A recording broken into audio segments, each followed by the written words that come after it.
తాజాగా ఢిల్లీ జల్ బోర్డు కేసుల్లో ఇరుక్కుని సతమతమవుతున్నారు. ఢిల్లీ జల్ బోర్డు కాంట్రాక్ట్లో నిధులు గోల్మాల్ అయ్యాయన్న కేసులో ఈడీ కేజ్రీవాల్కు సమన్లు పంపించింది. షరామామూలుగా కేజ్రీవాల్ ముఖం చాటేశారు. ఢిల్లీ జల్ బోర్డు కాంట్రాక్టులు ఇచ్చి వచ్చిన లంచాలను ఎన్నికల ఫండ్కు తరలించిందని ఈడీ ప్రధాన ఆరోపణ. 2017 నుంచి ఇప్పటి వరకు ఢిల్లీ జల్ బోర్డు కహానీ ఏంటో ఇప్పుడు చూద్దాం.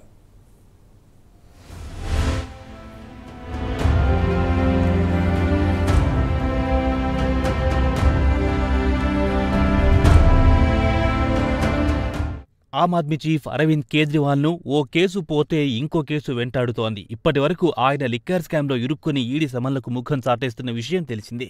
ఇక తాజాగా ఆయన మెడకు ఢిల్లీ జల్ బోర్డు కేసు చుట్టుకుంది. ఇక తాజాగా ఆయనపై వచ్చిన ఆరోపణల విషయానికొస్తే ఢిల్లీ జల్ బోర్డు కాంట్రాక్టులు ఇచ్చి కేజ్రీవాల్ పెద్ద ఎత్తున లంచాలు దండుకున్నారనేది ఆయనపై వస్తున్న ప్రధాన ఆరోపణ. కేజ్రీవాల్ ప్రధాన అనుమానితుడని ఈడీ పేర్కొంది. డీబీజే కాంట్రాక్టులిచ్చి వచ్చే లంచం సొమ్మును ఆయన ఆప్ ఎలక్షన్ ఫండ్కు తరలించారని ఈడీ పేర్కొంది. తాజాగా ఢిల్లీ జల్ బోర్డు అవకతవకలపై ఈడీ అరవింద్ కేజ్రీవాల్కు సమన్లు పంపితే ఆయన యథావిధిగా లిక్కర్ స్కామ్లు ముఖం చాటేసినట్లే ఈ కేసులో కూడా హాజరు కాకుండా తప్పించుకున్నారు.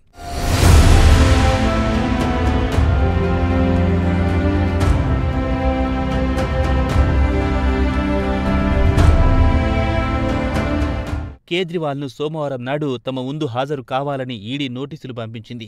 ఈడీ ముందు హాజరు కావడానికి ఆయన తిరస్కరించారు. ఈ సమన్ల చట్టబద్ధత గురించి ఆయన ప్రశ్నించారు. ఇదిలా ఉండగా లిక్కర్ స్కామ్కు సంబంధించి ఆయనకు ఈడీ ఇప్పటి వరకు 8 సార్లు సమన్లు పంపించింది. 9వ సమన్లో ఈ నెల 21న హాజరు కావాలని తాజాగా సమన్లు పంపించింది. ఇక జల్ బోర్డు విషయానికొస్తే ఈడీ సోమవారం నాడు మొదటి సమన్ పంపించింది. అయితే ఢిల్లీ జల్ బోర్డు కేసుకు సంబంధించి కేజ్రీవాల్ అసిస్టెంట్ వైభవ్ కుమార్తో పాటు ఆ పార్టీ కోశాధికారి ఎన్డి గుప్తా ఇళ్లపై గత నెల ఈడీ దాడులు కూడా చేసింది.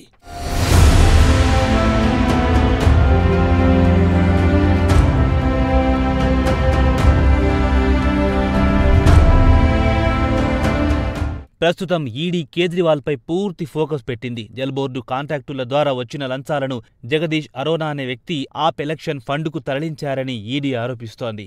ఇక ఢిల్లీ జల్ బోర్డు కేసు విషయానికొస్తే ఇది 2017లో జరిగింది. విచారణ మాత్రం 2021 నుంచి మొదలైంది. ఢిల్లీ జల్ బోర్డు కేసు విషయానికొస్తే ఎన్కేజీ ఇన్ఫ్రాస్ట్రక్చర్ అనే ఢిల్లీకి చెందిన ఇన్ఫ్రాస్ట్రక్చర్ డెవలప్మెంట్ కంపెనీకి జల్ బోర్డు 2018లో కాంట్రాక్ట్ ఇచ్చింది. అప్పుడు Jal board chief engineer Jagdish Kumar Arora మోసపూరితంగా ఎన్కేజీ ఇన్ఫ్రాకు కాంట్రాక్టులు ఇచ్చారన్న ఆరోపణలు ఎదుర్కొంటున్నారు.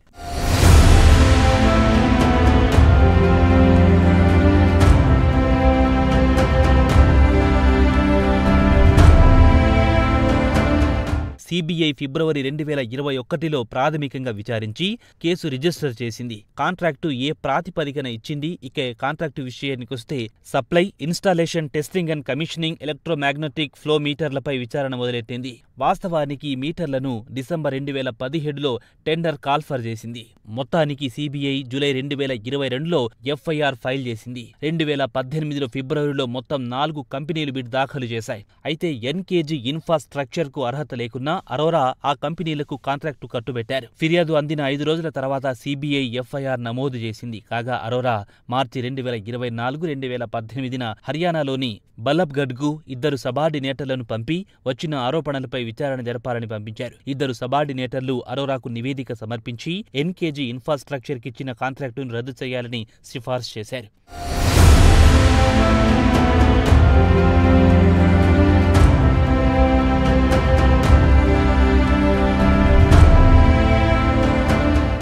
అయితే సిబిఐ అరోరాపై వచ్చిన ఆరోపణల గురించి ప్రస్తావిస్తూ అరోరా కుట్రపూరితంగా మరో 3 సబార్డినేటర్లతో కలిసి ఏప్రిల్ 2018లో మరో నోట్ తయారు చేసి సుమారు 38 కోట్లు విలువ చేసే కాంట్రాక్టును ఎన్ఏజీ ఇన్ఫ్రాకు అప్పగించారని సిబిఐ ఆరోపిస్తోంది. జూలై 2022లో సిబిఐ అరోరాతో పాటు 3 సబార్డినేటర్లు జల్ బోర్డుకు చెందిన అధికారులపై కేసు నమోదు చేసింది. వీరంతా national buildings construction corporation limited నుంచి 3 నకిలీ సర్టిఫికెట్లు ఎన్కేజీ ఇన్ఫ్రాకు ఇప్పించారని సిబిఐ ఆరోపిస్తోంది. దీనికి సిబిఐ ఐపీసీలోని వివిధ సెక్షన్ల కింద కేసు నమోదు చేశారు.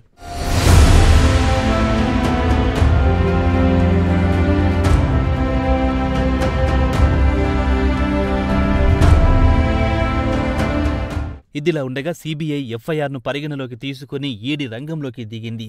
సెప్టెంబర్ 2022లో ఎఫ్ఐఆర్ నమోదు చేసింది. అదే సంవత్సరం మొదటిసారి జులై, ఆ తర్వాత నవంబర్లో సోదాలు నిర్వహించింది. ఈ ఏడాది జనవరిలో ఈడీ జగదీష్ అరోరాను అరెస్ట్ చేసింది. దీంతో పాటు అనిల్ కుమార్ అగర్వాల్ అనే వ్యక్తికి చెందిన ఇంటిగ్రల్ స్క్రూస్ లిమిటెడ్ కు ఎన్కేజీ ఇన్ఫ్రా సబ్ కాంట్రాక్ట్ ఇచ్చింది. అయితే ఈడీ వాదన ఏమిటంటే అగర్వాల్ సుమారు 3 కోట్ల రూపాయలు లంచాలు అరోరా బంధువులకు సన్నిహితుల ఖాతాలో జమ చేశారని ఆరోపిస్తోంది. ఇక ఇదే కేసుకు సంబంధించి ED Kejriwal assistant Vaibhav Kumar, party treasurer ND గుప్తాకు చెందిన వివిధ లొకేషన్లను వారణాసి, చండీగఢ్, ఢిల్లీలో సోదాలు నిర్వహించింది.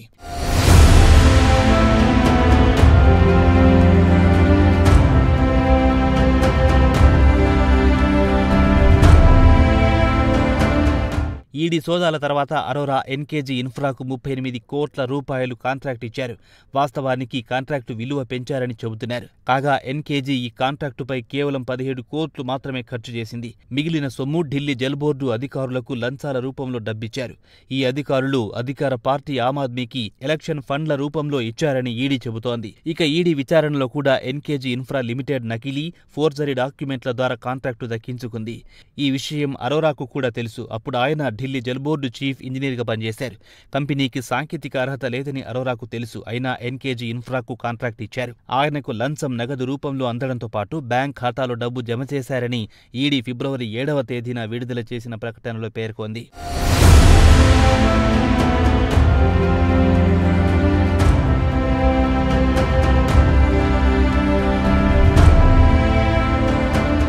కాగా విచారణలో అరోరా ఈ లంచం డబ్బును ఢిల్లీ జల్ బోర్డు నిర్వహిస్తున్న పలువురు వ్యక్తులకిచ్చారు. వారిలో ఆ పార్టీకి సంబంధం ఉన్నవారున్నారు. ఈ లంచాలు కాస్త చివరగా ఆప్ ఎన్నికల ఫండ్లో చేరింది. కాగా ఆప్ రాజ్యసభ సభ్యుడు ఎంపీ రాఘవ్ చద్దా 2020 నుంచి 2022 వరకు Delhi Jal board vice chairman గా ఉన్నారు. ఆయన రాజ్యసభకు ఎంపిక కాగానే ఆ స్థానంలో సౌరభ్ భరద్వాజ్ను ఎంపిక చేశారు. గతేడాది ఆయన ఢిల్లీ కేబినెట్ మంత్రిగా అయ్యే వరకు Delhi Jal board vice chairman గా వ్యవహరించారు. ఈ కేసుకు సంబంధించి ఈడీ కేజ్రీవాల్ను విచారించదలుచుకుంది. దానికోసం కేజ్రీవాల్కు సమన్లు పంపించింది.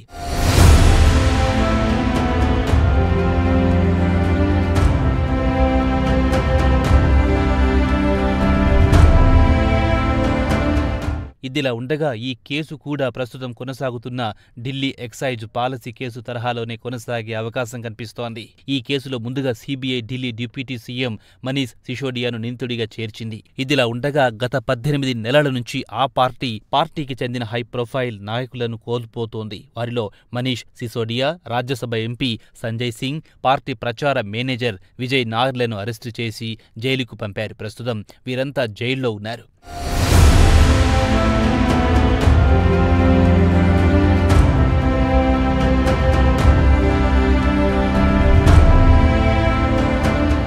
ఇదిలా ఉండగా కేంద్ర దర్యాప్తు సంస్థలు ఈడీ, సీబీఐలు మాత్రం ఆప్ చీఫ్ అరవింద్ కేజ్రీవాల్ను మూక తిప్పుకోకుండా సమన్లపై సమన్లు పంపుతోంది. ఒకవైపు ఢిల్లీ లిక్కర్ స్కామ్తో సతమతమవుతుంటే తాజాగా ఢిల్లీ జల్ బోర్డు సమన్లు కేజ్రీవాల్ను ఊపిరి తీసుకోనివ్వడం లేదు.